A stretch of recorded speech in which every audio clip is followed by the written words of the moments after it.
Good morning everyone. Today we are all gathered to celebrate the Independence Day of our country. And I humbly request you all to listen calmly to the forward I am going to say on the occasion of Independence Day. Today 15 August Indian Independence Day. Today is a happy and proud day for all of us.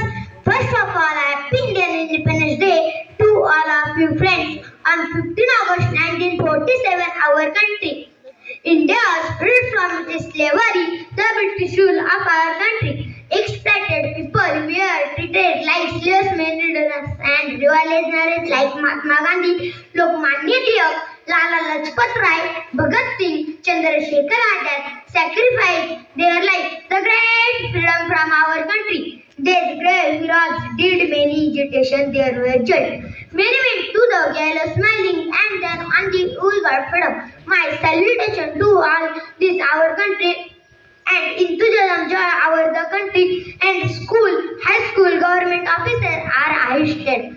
I for on to say सारे जहां से अच्छा हिंदू सदा हमारा